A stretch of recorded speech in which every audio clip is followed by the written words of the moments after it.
सर्वप्रथम त नमस्कार सबै विद्यार्थी भाइ बहिनीहरुमा। म यो टेक्निकल हबद्वारा सञ्चालित एक गुरु नै भनौँ।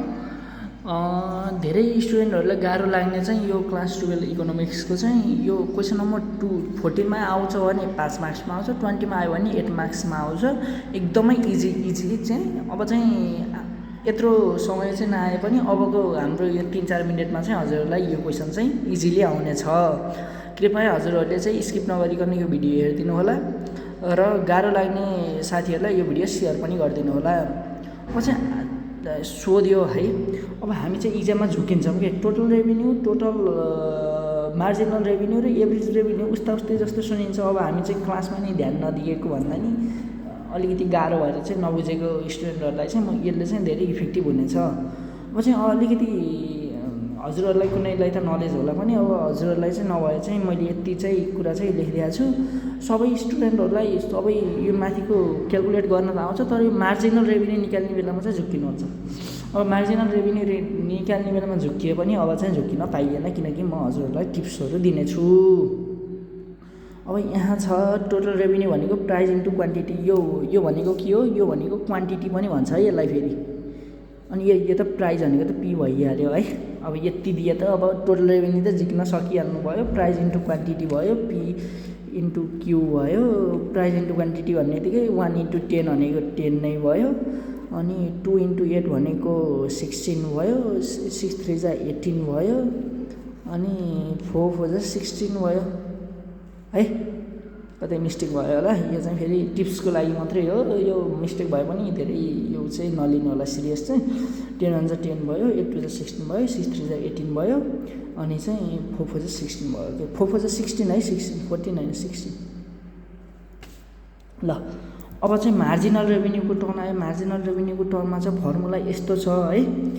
अब चाहिँ हामीलाई चाहिँ मार्जिनल रेभिन्यू लास्टमा गराउँला कि अब हजुरहरु झुक्किनुहुन्छ भने अब टोटल रेभिन्यू गरौँ न। टोटल रेभिन्यू भनेको टोटल रेभिन्यू के एभरेज रेभिन्यू भनेको टोटल रेभिन्यू अपन क्वान्टिटी छ भनेपछि टोटल एभरेज रेभिन्यू भनेको के हुने भयो? 10 अपन क्वान्टिटी कति छ? 1 छ, हो कि हैन?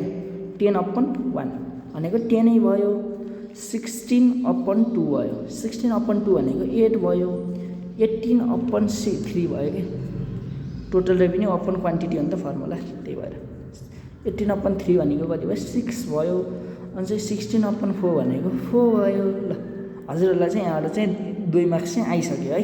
अब चाहिँ हजुरहरुलाई लगभग 90% आयो। अब मार्जिनल रेभिन्यूतिर जाउँ। मार्जिनल रेभिन्यू भनेको के हो भन्नुहुन्छ भने मार्जिनल रेभिन्यू भनेको द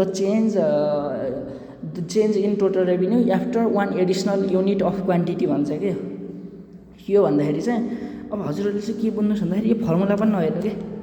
मार्जिनल रेभिन्यू भनेको के भने मैले भक्कसी टोटल रेभिन्यूमा प्लस एक क्वान्टिटी हुँदाखेरि आएकोलाई चाहिँ मार्जिनल रेभिन्यू भन्छौँ।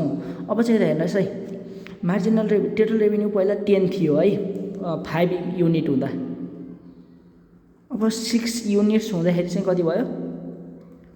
20 भयो। ल 20 चाहिँ टोटल रेभिन्यू भयो है। टोटल रेभिन्यू 20 भयो। ल यति कुरा चाहिँ बुझ्यौँ है। 5 युनिट हुँदा टोटल रेभिन्यू 10 थियो। 6 युनिट क्वान्टिटी हुँदाखेरि टोटल रेभिन्यू 20 भयो है भन्ने बुझौँ। भन्दाखेरि चाहिँ यहाँ क्वान्टिटी कतिले चेन्ज भएको छ? 1 ले चेन्ज भएको छ, हो कि हैन? 1 क्वान्टिटीले चेन्ज भएको छ। 1 क्वान्टिटीले चेन्ज भएको छ। प्रोडक्टमा चाहिँ कतिमा चेन्ज भएको छ? युनिटमा चाहिँ 10 युनिटले चेन्ज भइरहेको छ, हो कि हैन? भनेपछि अब यसलाई डिभाइड हान्दिने हो कि यो क्यू यतै हुन्छ। अनि 10 अपन 1 हुँदा जाँदाखेरि चाहिँ कति भयो? क्यू भनेको 10 भयो नि त, हो देखाउने हो। तर यो चाहिँ हजुरहरुलाई चाहिँ बुझाउनको लागि भन्दा नि हजुरहरुलाई चाहिँ इक्जामको प्रोस्पेक्टिभमा चाहिँ पास हुन भन्दा नि पास गराउने नै हिसाबले गरेको क्वेशनहरु र चाहिँ टोटल रेभिन्यू भनेको चाहिँ पहिला जति छ त्यसबाट चेन्ज भएको अपन क्वान्टिटी पनि जतिले चेन्ज हुन्छ त्यही चाहिँ क्वान्टिटी हो गर्ने है डिभाइड चाहिँ। अब यहाँ चाहिँ सुरुमा चाहिँ ग्याप नै हुन्छ है मार्जिनल रेभिन्यूको सुरुमा चाहिँ। अब चाहिँ मार्जिनल रेभिन्यू टोटल रेभिन्यू कतिले चेन्ज भएको छ? 10 बाट 16 भएको छ। 16 भएको भनेपछि कतिले चेन्ज भयो? 6 भयो, हो कि हैन? 6 अपन क्वान्टिटी पनि छ कतिले चेन्ज भएको छ? 1 बाट 2 मा गयो भनेपछि 1 ले चेन्ज भयो। 6 अपन 1 भनेको कति भयो? 6 भयो। बुझ्नुभयो? अब फेरि अर्को गरौँ बुझिन्छ। टोटल रेभिन्यू 16 थियो, 18 भयो भनेपछि 2 ले चेन्ज भयो। अपन क्वान्टिटी पनि 2 थियो, 3 ले चेन्ज भयो भनेपछि 1 ले चेन्ज भयो भनेपछि यहाँ 2 भयो के मार्जिनल रेभिन्यू। अब यहाँ 18 थियो, यहाँ 16 भयो भनेपछि -2ले चेन्ज भयो, क्वान्टिटी +1ले चेन्ज भइरहेछ भनेपछि 1 भयो भनेको -2 भयो। यति हो, बुझियो ल। हजुरहरूलाई चाहिँ अरू कुन गाह्रो लाग्छ मैले चाहिँ यहाँ सेटहरू हेर्दै गराइरहेको छु, नजानेको कुरा चाहिँ सोध्न सक्नुहुन्छ है।